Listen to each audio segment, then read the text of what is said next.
संविधान सभा की बात कर रहे हैं। तीसरी क्लास है, 2 क्लासें हो चुकी हैं हमारी। तीसरी क्लास अगर संविधान सभा के बारे में बात करें तो हमने कल तक में ये बताया था कि सन 1885 में सबसे पहले मौखिक मांग की थी किसने? बाल गंगाधर तिलक।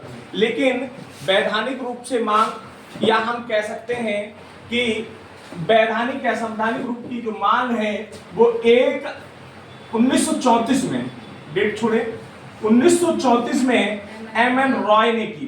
किसने की थी?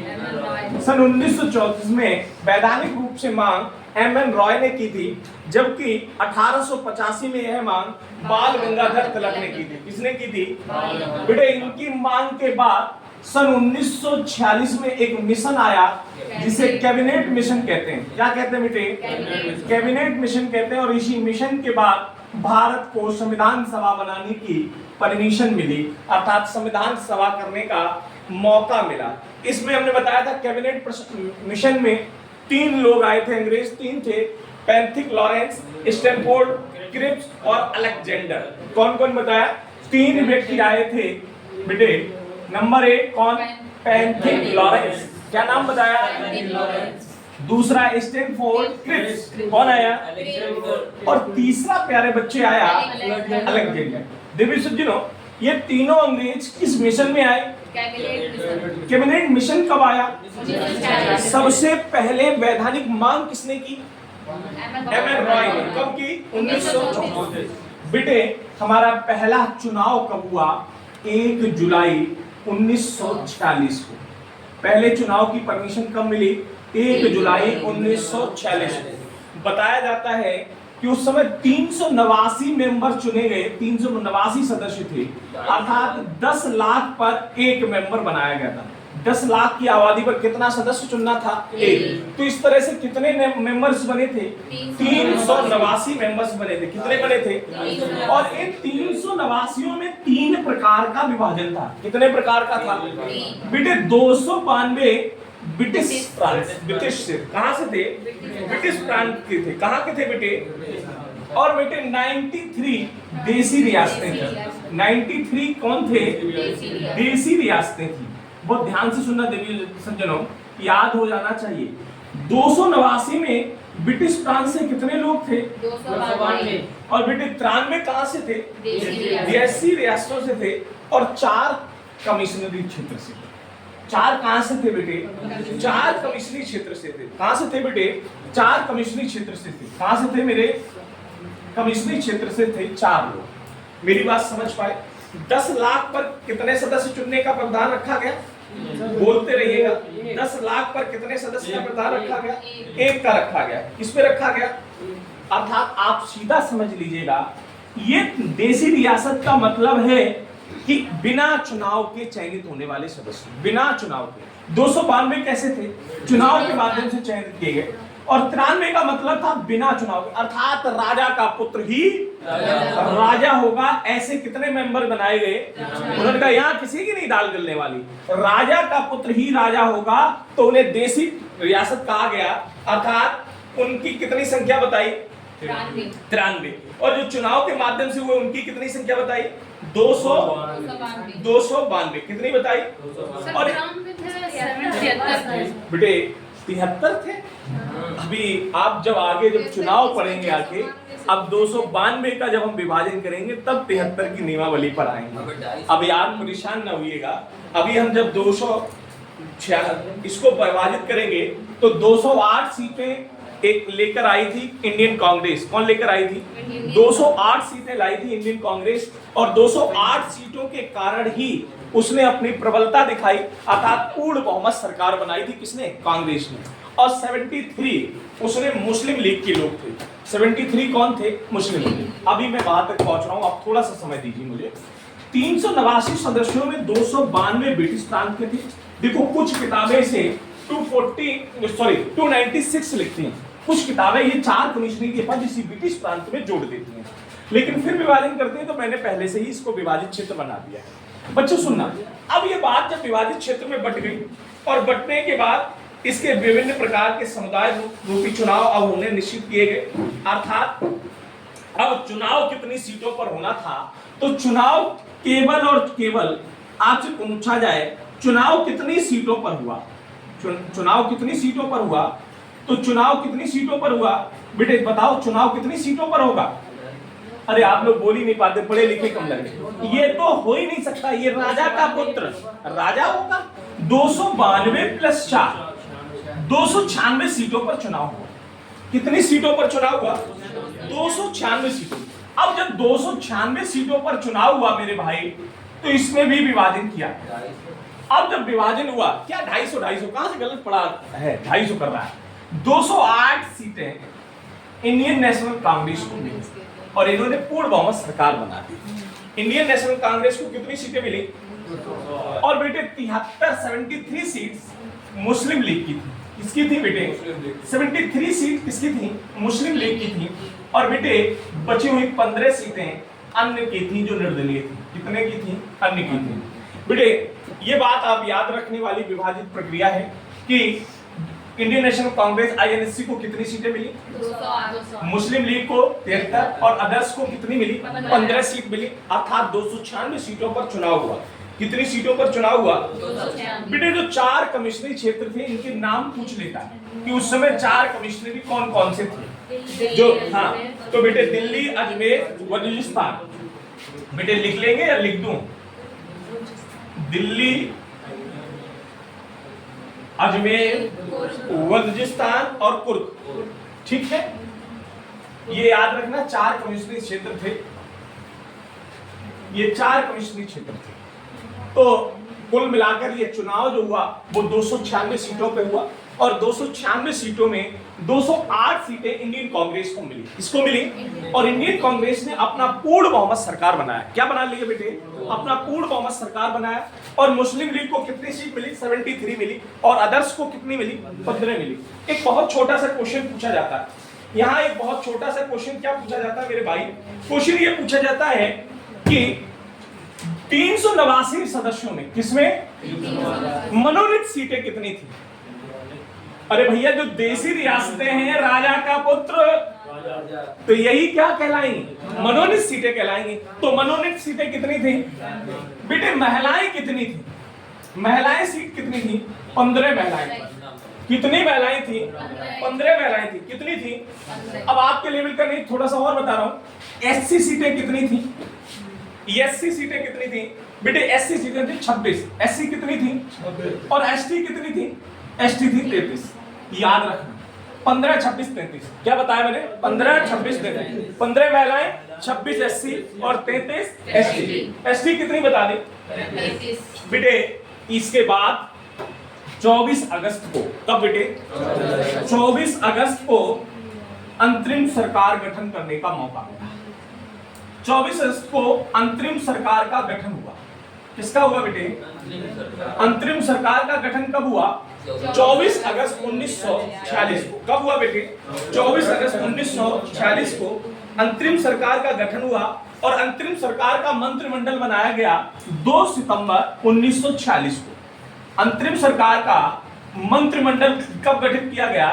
तो बेटे अंतरिम सरकार का मंत्रिमंडल जो गठन किया गया वो 2 सितंबर 1946 को किया गया। कब? सीटों पे चुनाव हुआ था, ये कब हुआ था? चुनाव की प्रक्रिया 1 जुलाई 1946 से संपन्न हुई। ठीक है, चुनाव की प्रक्रिया 1 जुलाई 1946 से शुरू हुई। प्रथम चुनाव 1 जुलाई 1946 को हुआ। ये आप दिमाग में डाल लीजिएगा। कब हुआ? 1 जुलाई 1946 को। और ये सरकार का गठन कर दिया गया। सरकार का गठन हुआ 24 अगस्त 1946 को। कब हुआ? 24 अगस्त 1946 को। इसे ही अंतरिम सरकार कहा गया। क्या कहा गया? और अंतरिम सरकार का मंत्रिमंडल कब बनाया गया? 2 सितंबर 1946 को। कब बनाया गया? 2 सितंबर 1946 को। बेटे अब बैठकें होना शुरू हुई।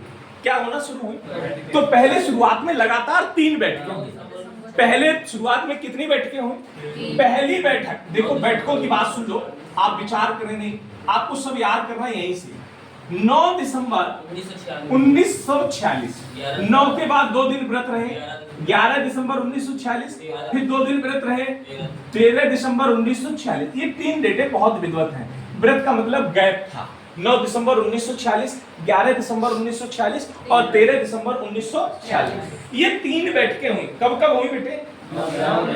9 दिसंबर 1946, 11 दिसंबर 1946 और 13 दिसंबर 1946। ये 3 बैठकें हुई। इन 3 बैठकों के क्या क्या उद्देश्य थे, अब मैं उसमें बात कर रहा हूं, आप सुनना। 9 दिसंबर को जो पहली बैठक हुई, कब हुई बेटे? 9 दिसंबर को पहली बैठक हुई, तो इस बैठक में 208 से 211 मेंबरों ने भाग लिया। 208 से 211, कुछ लोग 208 लिखते हैं और कुछ लोग 200। अब ये पूछने वाली बात है, सर जब कांग्रेस ने जीती सीटें 208 की, तो 11 कहां से आ गए? तो निर्दलीय वाला भी शामिल हो जाता है, ऐसे समय निर्दलीय का भी शामिल हो जाता है। तो 208 या 211 अलग अलग प्रश्नों में अलग अलग किताबों का प्रकाशन है, इसलिए आप दिमाग में डाल लीजिएगा कि पहली बैठक में, शायद आपको ये याद होगा कि 9 दिसंबर 1946 को पहली बैठक हुई और इसके अस्थायी अध्यक्ष डॉक्टर सच्चिदानंद सिन्हा चुने गए। बेटे ये बातें और नहीं याद होंगी, इसलिए पहले पूरी बात सुन लो, इसके बाद आपको पॉलिटी पढ़ने की आवश्यकता नहीं है, बेहतर नोट्स बनाना। 208 लोग या 211 सदस्य शामिल हुए। कितने हुए? 208 या 211 सदस्य इसमें शामिल हुए। और ये पहली बैठक हुई कहां? ये पहली बैठक कहां हुई? नेशनल लाइब्रेरी में हुई। कहां हुई बेटे? ये पहली बैठक हुई कहां? नेशनल लाइब्रेरी में हुई। कहां हुई? पहली बैठक जो 9 दिसंबर 1946 की थी, ये कहां हुई? नेशनल लाइब्रेरी में हुई। और इसमें स्पीच किसने दी? जेपी कृपलानी ने। बेटे इसमें स्पीच किसने दी? तो जेपी कृपलानी महोदय ने दी। किसने दी बेटे? जेपी कृपलानी ने दी। अब पूछने वाली बात यह है, सब जानते हैं कि इसमें एक अध्यक्ष चुना गया और उस अध्यक्ष महोदय का नाम था डॉक्टर सच्चिदानंद सिन्हा। बेटे इन्हें क्यों चुना गया? अब सुनो, अस्थायी स्थायी क्यों बना, इसमें विचार करने की थोड़ी सी बात है। ये था क्या कि सभी लोग समूह में बैठे थे और सब में सबसे ज्यादा सीनियर कौन थे? हमारे आपके गांव में कोई पंचायत बैठी हो और उस पंचायत में हम लोग सबसे पहले फैसले का या बोलने का अधिकार किसको दे देते हैं? बुजुर्ग को, कि भैया दद्दा जैसी कहें वैसी हम मान लेंगे। ऐसा ही तो कहते हैं ना, नहीं कहते? ऐसा ही तो कहते हैं। ऐसा ही हुआ उस 9 दिसंबर 1946 की बैठक में। क्या हुआ कि सब लोगों ने कहा कि भाई हम सब आपस में लड़ भी सकते हैं और सब बराबर के हैं, कोई 2-4। और सबसे बुजुर्ग व्यक्ति कौन है? सिन्हा साहब है। उम्र दराज सीनियर कौन है? सिन्हा साहब। इन्हें ही क्या बना दो? इन्हें ही अध्यक्ष। भाई अभी पूरी बात तो प्रक्रिया पता नहीं है, तो इन्हें ही अध्यक्ष बना दो। ये बात तय हुई कि भैया अभी बना लो, अगली बैठक में इसका फैसला किसी चुनाव माध्यम से या किसी के माध्यम से कर लेंगे। तो भैया इन्हें अध्यक्ष बना दिया गया। किसको? डॉक्टर सच्चिदानंद सिन्हा को। और इसीलिए इन्हें अस्थायी अध्यक्ष कहा गया। इसीलिए इन्हें क्या कहा गया? अस्थायी अध्यक्ष कहा गया। किसको? डॉक्टर सच्चिदानंद सिन्हा। बात समझ में आई या नहीं आई? बोलो हाँ या ना। बेटे दूसरी बात, अब बैठक दूसरी हुई तब 11 दिसंबर 1946। अब ये चुनाव के माध्यम से अध्यक्ष का चयन करना था। जो लोग, जैसे आप देखते हो कि हम लोग एमएलए चुन देते हैं, क्या चुनते हैं? और एमएलओ की एक समान बैठक किसको चुनती है?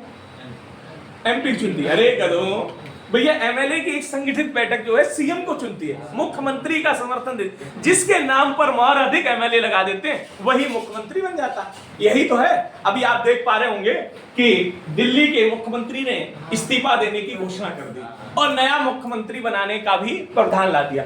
अब किसी से भी पूछो भैया दिल्ली का नया मुख्यमंत्री कौन हो सकता है, तो सब क्या कहते हैं? ये मंत्रिमंडल की बैठक होगी, ये विधायक दलों की बैठक होगी और ये विधायक दल तय करेंगे। मंत्रिमंडल ये विधायक दल तय करेगा कि किसका चयन होना है मुख्यमंत्री पर। यही तो कहते हैं। तो जिस व्यक्ति के नाम पर सर्वाधिक एमएलए समर्थन कर देते हैं, दैट फाइनल वही मुख्यमंत्री होता है। वही क्या होता है? अभी आपने सुना था उत्तर प्रदेश में अखबारों में भी आया कि हमारे महाराज जी को कुर्सी से हटाया जाएगा, नया कोई मुख्यमंत्री बनाया जाएगा। सुना था कि नहीं सुना था?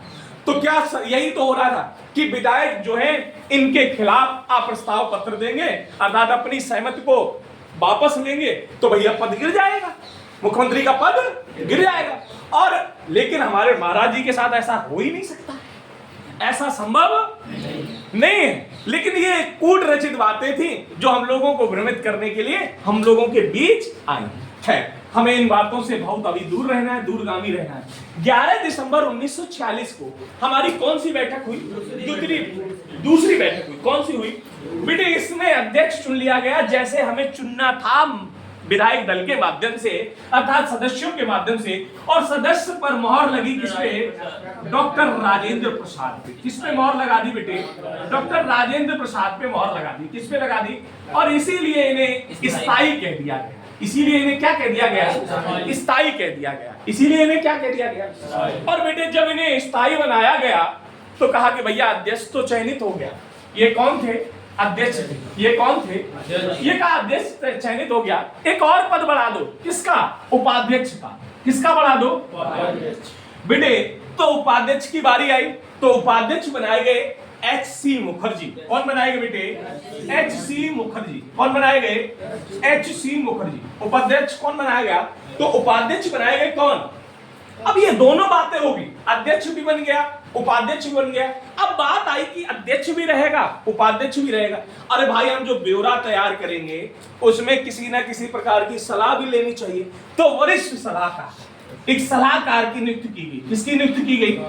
याद रखना, सलाहकार के नाम में और वैधानिक मांग करने में बस थोड़ा सा अंतर है। संविधान की वैधानिक मांग किसने की थी? M.N. रॉय। किसने की थी? और सलाहकार चुने गए B.N. रॉय। कौन चुने गए बेटे? याद रखना थोड़ा सा अंतर है। कौन सा अंतर है? 2 और 13। 2 और समझ पाए हमने? 2 और 13 क्या कहा? आप ये कंपटीशन की तैयारी करने वाले स्टूडेंट हैं तो तर्क शक्ति में B आता है 2 नंबर पे और M आता है, तो 2 और 13 का डिफरेंट था। माने 2 का मतलब था B.N. रॉय और 13 का मतलब था M, अर्थात M.N. रॉय। दैट फाइनल बात समझ पाए बेटे? वरिष्ठ सलाहकार की नियुक्ति कौन सी हुई? B.N. राव। कौन थी? B.N. राय का पूरा नाम बेटे? B.N. राय का पूरा नाम विंगल नरसिम्हा राव इनका पूरा नाम था। लेकिन फिलहाल आगे की बात करते रहेंगे। अब ये क्या हुआ? अब जब ये बैठकें हो गई, उपाध्यक्ष भी बन गया, अध्यक्ष भी बन गया और सलाहकार भी बन गया। अब तीसरी बैठक हुई। कौन सी बैठक हुई? और तीसरी बैठक हुई और इस तीसरी बैठक को 13 दिसंबर 1946 को संपन्न किया गया। और जब ये हुई तो पीटी साहब आए। पीटी जानते हो? पीटी, इन्हें प्यार से क्या कहते हैं? चाचा नेहरू के नाम से भी जानते हैं बेटे। पीटी नेहरू साहब आए और पीटी नेहरू साहब ने एक उद्देशिका दी। क्या दी? अर्थात उद्देशिका का प्रस्ताव रखा। उद्देशिका का प्रस्ताव रखा किसने? हाँ, कुछ डाउट है क्या? क्या रखा बेटे? पीटी नेहरू ने उद्देशिका रखी, अर्थात उद्देश्य प्रस्ताव पेश किया। क्या पेश किया बेटे? याद रखना, ये जो उद्देश्य प्रस्ताव था यही आगे जाकर प्रस्तावना कहलाया। यही आगे जाकर क्या कहलाया? यही आगे जाकर क्या कहलाया? और प्रस्तावना की भाषा कहां से ली गई? ऑस्ट्रेलिया से। कल इस बात की चर्चा की थी। ऑस्ट्रेलिया से। कहां से ली गई? तो बेटे याद रखना, इसी को आगे जाकर क्या कहा गया? बताइए, इसी को आगे जाकर क्या कहा गया? प्रस्तावना कहा गया। क्या कहा गया बेटे? और इसी के बाद सन 1947 को, कब बेटे? सन 1947 को भारत को आजादी मिली थी।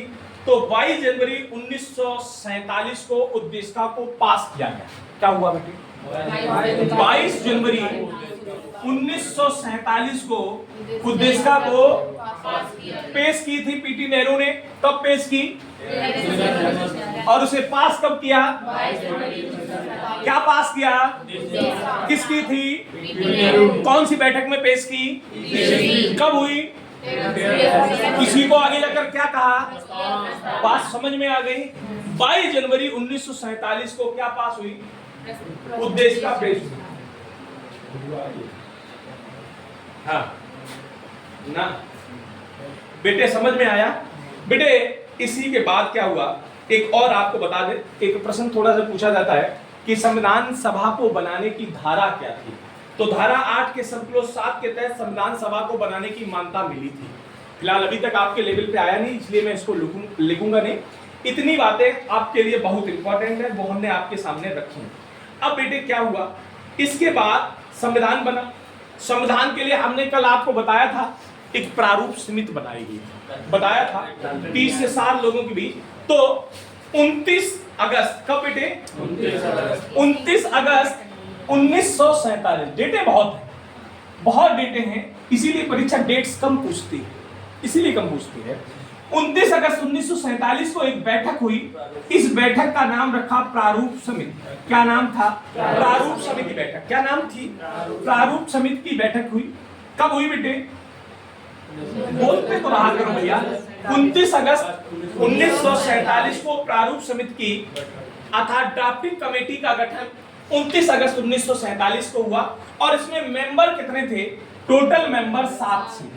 टोटल मेंबर कितने थे? टोटल मेंबर 7 से। कितने मेंबर थे बेटे? और इस बैठक में पहले नाम आता है डॉक्टर बी.आर. अंबेडकर साहब का। किसका आता है? बी.आर. अंबेडकर साहब। इन्हें ही इस बैठक का अध्यक्ष कहा जाता है। इन्हें ही इस बैठक का क्या कहते हैं? अगर आपसे पूछ ले कि प्रारूप समिति का अध्यक्ष कौन है, तो डॉक्टर बी.आर. अंबेडकर। और बेटे बी.आर. अंबेडकर को ही संविधान का पिता कहा जाता है। बी.आर. अंबेडकर को ही क्या कहते हैं बेटे? संविधान का पिता कहते हैं या जनक कहते हैं। और एक बात और बताऊं, संविधान की आत्मा प्रस्तावना है। संविधान की आत्मा क्या है? प्रस्तावना। लेकिन डॉक्टर बी.आर. अंबेडकर ने संविधान की आत्मा आर्टिकल 32 को कहा है। Doctor B R. अंबेडकर ने संविधान की आत्मा आर्टिकल 32 को कहा है। जैसे सामान्य रूप से संविधान की आत्मा किसको कहा गया? प्रस्तावना को कहा गया। किसको कहा गया? और प्रस्तावना किसे कहां से आई? तो जो 13 दिसंबर 1946 को पीटी नेहरू द्वारा उद्देश्य प्रस्ताव पर पेश किया गया था, जिसे 22 जनवरी सन 1947 को पास किया गया, उसी को आगे जाकर क्या कहा गया? प्रस्तावना कहा गया। उसी को आगे जाकर क्या कहा गया? प्रस्तावना कहा गया। है कहा गया। बात समझ में आई बेटे? अगर हम देखें, हमारे देश को 60 देशों से अंगीकृत किया गया। लगभग 60 देशों के संविधान पढ़ने के बाद थोड़ा सा प्रारूप समिति के बारे में लिख दे पूरा बेटे। इसके दूसरे अध्यक्ष थे डीपी खैतान। कौन थे? मैंने कल बताया था कि इनकी मृत्यु हो गई थी और इनकी मृत्यु होने के कारण इनके स्थान पर टीटी कृष्णाचार्य बैठे। कौन बैठे? टीटी कृष्णाचार्य बैठे। कौन बैठे हैं? डीपी खैतान की मृत्यु के कारण उनके स्थान पर कौन बैठा? तीसरे अध्यक्ष बी.एल. मित्तल थे। मैंने ये कल बातें की थी। बी.एल. मित्तल की भी रिजाइन दे दिया। Doctor B R. अंबेडकर से नहीं बनी तो इन्होंने अपने आप रिजाइन दिया। और रिजाइन देने के कारण इनकी जगह नया सदस्य बना माधव राव। कौन बना बेटे? कल लिखाए थे ना। इनकी जगह कौन बने? माधव राय। तीसरे नंबर पे सदस्य की कुर्सी पर बैठे, चौथे नंबर पे के.एम. मुंशी। कौन बैठे? के.एम. मुंशी। कौन बैठे? के.एम. मुंशी। के.एम. मुंशी ने ही प्रस्तावना को political horoscope of Indian constitution कहा था। फिलहाल इतनी बातें आपके लिए इंपॉर्टेंट हैं। पांचवा था मोहम्मद शहदुल्ला। कौन थे बेटे? मोहम्मद शहदुल्ला। कौन थे? और बेटे छठे स्थान पर बैठे, छठे स्थान पर कुर्सी पर बैठे गोपाल स्वामी अय्यर। कौन थे बेटे? गोपाल स्वामी अयंगर है। अयंगर और अय्यर में अंतर है। अयंगर और अय्यर दूसरे हैं। 7वें नंबर पे अय्यर का नाम आया और अय्यर का पूरा नाम है कृष्ण स्वामी अय्यर। क्या नाम बताया भैया? दोनों ठाकुर जी के नाम है, गोपाल भी और कृष्ण भी। ये अय्यर है। कृष्ण अय्यर थे, गोपाल अयंगर थे। याद रखना, ये 7 लोग थे। याद हो गए होंगे। देखो याद करने का तरीका, पहला बी.आर. अंबेडकर, दूसरे डीपी खैतान। खैतान माने खत्म हो गए। खत्म होकर कौन बैठे? टीटी कृष्णाचार्य। बी.एल. मित्तल। मित्तल माने मित्रता खत्म हो गई। मित्रता खत्म हुई तो बैठ गए कौन? माधव राव। कौन बैठ गए? अगले बैठे के.एम. मुंशी। कौन बैठे? के.एम. मुंशी। फिर शहदुल्ला। फिर कौन बैठा? और शहदुल्ला के बाद बैठे गोपाल स्वामी। भैया दोनों ठाकुर जी के नाम बैठे, गोपाल और कृष्ण। याद रखेंगे हाँ या ना बेटे? हमारा संविधान 2 वर्ष 11 माह 18 दिन में बनकर तैयार हुआ। कितने समय में तैयार हुआ बेटे? हमारा संविधान 2 वर्ष 11 माह 18 दिन में तैयार हुआ। और समृद्ध बैठक 11 बैठकें हुई। और इन 11 समृद्ध बैठकों में लगभग समय कितने दिन लगा? तो 165 दिन में हुई। कितने दिन में हुई? 165 दिन में हुई। और इस संविधान में तमाम प्रकार की विशेषताओं का गठन हुआ। ये अब दो चीजें यहाँ पर आती, एक तो मंत्रिमंडल, अंतरिम सरकार का मंत्रिमंडल 1946 और स्वतंत्र भारत का मंत्रिमंडल 1947। दो मंत्रिमंडल हैं, अंतरिम सरकार का मंत्रिमंडल 1946, स्वतंत्र भारत का मंत्रिमंडल 1947। इन दोनों मंत्रिमंडलों का आपको हम पीडीएफ दे देंगे, आप उनसे पढ़ लेना कि लियाकत अली के पास कौन सा पद था और सी राजगोपालाचार्य शिक्षा मंत्री थे, वित्त मंत्री पहले अंतरिम सरकार में रहे लियाकत अली, और लेकिन स्वतंत्र भारत में के कौन बना, आर के सरमुखम चेती बने, स्वतंत्र में बने, और मौलाना अब्दुल कलाम आजाद स्वतंत्र मंत्री के शिक्षा मंत्री बने थे। ठीक है, तो ये कुछ मंत्रिमंडल की जो स्थिति है वो आपको देंगे। जैसे अंतरिम सरकार का मंत्रिमंडल कौन बना था, रक्षा मंत्री कौन था अंतरिम सरकार का, बलदेव सिंह, और यही स्वतंत्र भारत में भी रहे, कौन, बलदेव सिंह, कोई परिवर्तन नहीं हुआ, रक्षा मंत्री उन्हीं के पास था। बेटे गृह मंत्री कौन थे, नहीं, सरदार पटेल, अंतरिम सरकार में भी वही रहे, और बेटे गृह एवं सूचना प्रसारण मंत्री और वही स्वतंत्र में भी रहे। ठीक है बेटे, डॉक्टर राजेंद्र प्रसाद खाद्य एवं कृषि मंत्री थे, और खाद्य एवं कृषि मंत्री अंतरिम सरकार में भी थे और स्वतंत्र भारत में भी खाद्य एवं मंत्रिमंडल थे। तो इनका जो मूल पीडीएफ है वो हम आपको भेज देंगे और आप उसके तहत उनको लिख लेना, क्योंकि इतना समय हम बोर्ड पर खराब करेंगे तो बहुत समय लगेगा। इसके बाद समितियां का गठन किया गया। किसका गठन हुआ, कुछ इंपॉर्टेंट समितियां हैं, जैसे संघ शक्ति की समिति और संघीय संविधान की समिति। जहां संघ की बारी आई, संघ शक्ति या संघ संविधान, ये दोनों समितियां पीटी नेहरू की थी। किसकी थी, प्रांतीय संविधान की समिति सरदार पटेल साहब की थी। प्रांतीय संविधान समिति किसकी थी, सरदार पटेल की थी। प्रारूप समिति बी.आर. अम्बेडकर की थी। मौलिक अधिकार समिति पटेल साहब की थी, और बेटे संचालन समिति डॉक्टर राजेंद्र प्रसाद की थी, और कार्य संचालन समिति के.एम. मुंशी। संचालन आए तो प्रसाद जी, और कार्य संचालन आए तो के.एम. समझ पाए ना, किसी को कोई डाउट। बेटे इसके बाद विदेशी स्रोतों का आगमन हुआ कि कौन सी चीज कहां से ली गई, कौन सी चीज कहां से ली। तो क्लास का समय हो गया, विदेशी स्रोत जो है वो हम कल बताएंगे। लगभग 11 देशों के बारे में बताएंगे। जापान हुआ, रूस हुआ, ऑस्ट्रेलिया हुआ, अमेरिका हुआ, और ब्रिटेन हुआ, कनाडा हुआ, आयरलैंड हुआ। इनके बारे में हम चर्चा कब करेंगे, कल करेंगे।